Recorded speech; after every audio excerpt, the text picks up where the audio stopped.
isn't confusing. You are not asking the right question. This is why you can't walk away. You are making his inconsistency your job. If someone's inconsistency is hurting you, the problem isn't that they are inconsistent. It's that you are still trying to figure out how to live with it. You are not asking how to live. You are asking if this is acceptable. You are asking how to endure something your body already knows isn't right. The fact that you are asking this question tells me everything, because you are not asking how to live. You are not asking if you should live. You are not asking how to deal with it, how to manage it, how to survive it, how to make it work. And that right there, that's the real problem, not him. I know that stinks. I know you want me to give you a strategy, a script, a way to finally get through to him, a way to make him understand how his hot and cold routine is tearing you apart. But here is what I need you to hear. You are asking the wrong question. Because how do I deal with his inconsistent behavior?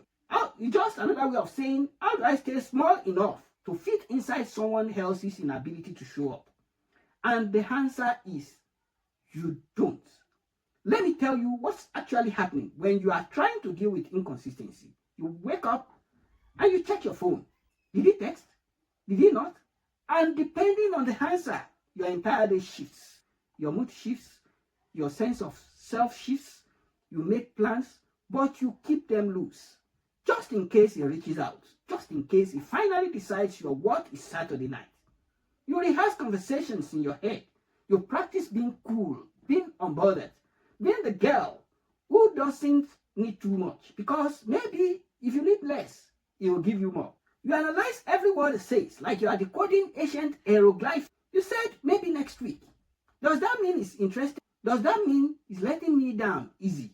You build entire future out of breadcrumbs, and then he disappears for 3 days, or 5 days, or just long enough for you to convince yourself you are done. You are over it. You are moving on.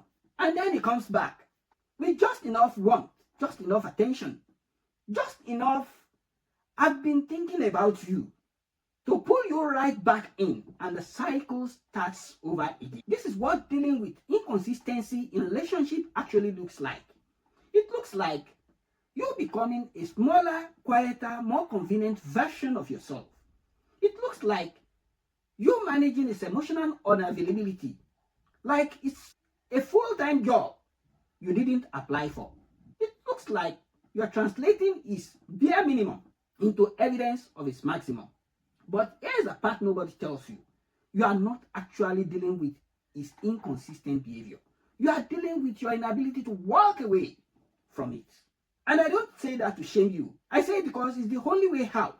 See, you think the problem is him. You think if he will just communicate better, if he will just be more reliable, if he will just see how good you have for him, everything will be fine. But the real problem is that you've made his inconsistency your responsibility to solve. His inconsistency is information. It's data. It's him showing you over and over again that he's not in a place to give you what you need. And instead of receiving that information and acting on it, you are trying to change the information. You are trying to convince him that is wrong about it. You are trying to love him into consistency. But you can't. You never could. So let me tell you what dealing with inconsistent behavior in anyone actually requires. It requires you to stop trying to fix it. It requires you to stop waiting for him to change. It requires you to get brutally honest about what you are actually getting from these dynamics. Because here's the uncomfortable truth. Part of you likes this. Not the pain of it, not the confusion of it, but the distraction of it. The way it keeps you busy. The way it keeps you focused on him instead of on yourself. The way it gives you something to solve, something to manage, something to hope for. Because if you weren't dealing with this inconsistency, you will have to deal with yourself. You would have to sit with the question you've been avoiding. Why do I accept this? Why do I keep choosing people who can't fully choose me? What am I afraid of in a relationship that's actually stable? And those questions, Those are the ones that lead you back to the little girl who learned that love is conditional, that attention is scarce, that you have to earn your place in someone's life. Maybe your father loved you, but only when you were easy, only when you weren't too much, only when you made him proud. Maybe your mother was there, but she was distracted, overwhelmed, and you learned early that your needs were a burden to them. So you learned to have fewer needs.